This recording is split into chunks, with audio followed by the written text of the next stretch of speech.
If you are new to my channel, please click the subscribe button, and for more updates, click the notification bell.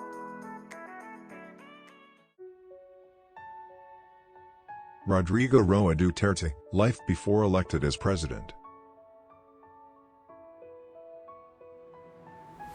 Rodrigo Duterte, also called Digong, born March 28, 1945, Masin, Philippines.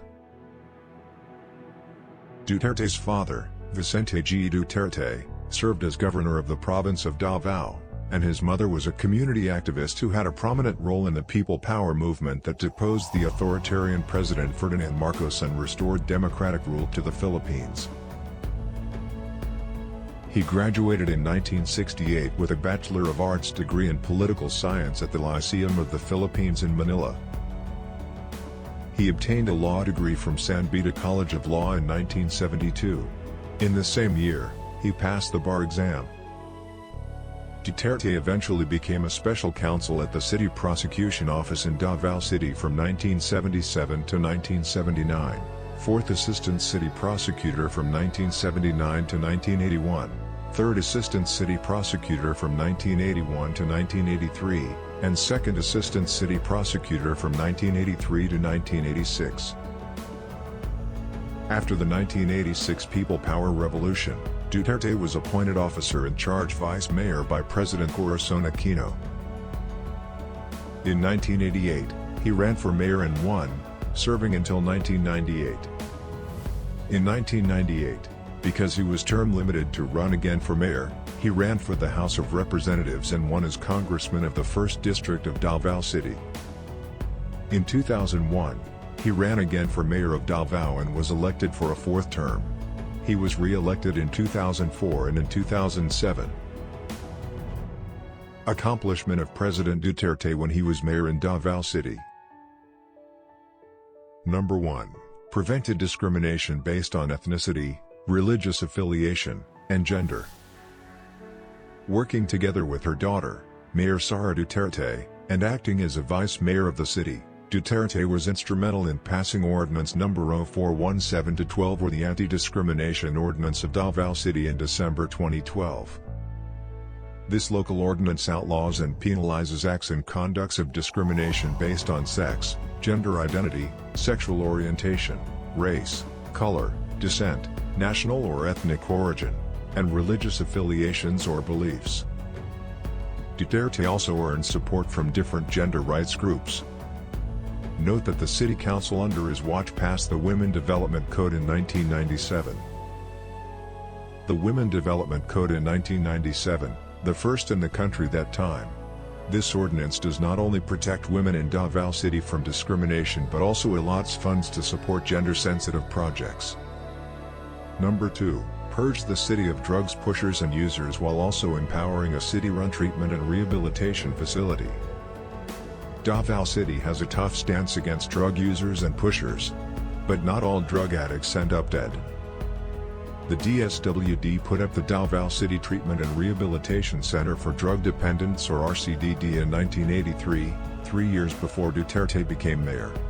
In 2001 however, the DSWD turned over the facility to the local government. Duterte, while already serving his 4th term as mayor, instructed his local government to channel PHP 12 million to the repair and improvement of the center. The local government now covers all costs associated with its operation. Situated within a 1.2 hectares of land area, the center has been providing drug abusers and dependents with suitable assistance. An interdisciplinary team provides a multimodal approach to rehabilitation and treatment. This approach includes psychiatric, medical, social, educational or vocational, spiritual and religious, and sports and recreational services. To entice drug dependents to seek professional help and treatment, Davao City also provides patients with a monthly allowance of Philippine peso 2,000. Take note that the government spends around Philippine peso 17,000 to Philippine peso 20,000 per patient per month according to a report from Rappler. As of April 2015, Davao City improved to 5th in ranking of the world's safest cities, with a crime index of 18.18 and a safety index of 81.82. Osaka, Japan tops the list with a safety index of 84.47, followed by Seoul, South Korea, 83.42, and Singapore, 83.36. Number 3, passed several ordinances and implemented programs that promoted public health and safety. Under the administration of Duterte, Davao City made policies and initiatives that take into consideration the health and safety of his citizens. These include the anti-smoking ordinance, liquor ban, ban on firecrackers, ban on aerial spraying of banana farms, and the speed limit law. Institutions such as the RCDD and the Emergency Central 911 are also worth mentioning because they further promoted local healthcare services.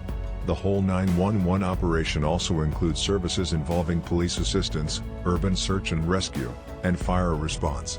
Note that Davao City has the first 911 emergency telephone number in Asia. The public health programs of Davao City earned Duterte numerous recognitions abroad, including an award from the American Cancer Society and an anti-smoking award in Singapore. However, the former mayor refused to accept these recognitions, stating that he was only doing his job as a public official. Number 4.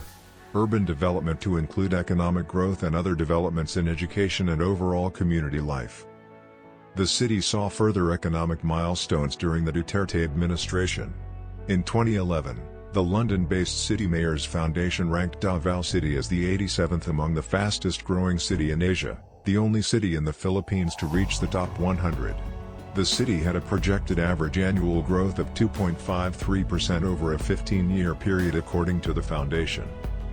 With regard to feats in education, Davao City won the National Literacy Award 2013 Hall of Fame for being a 3-time first-placer under the Outstanding Local Government Unit Highly Urbanized City category.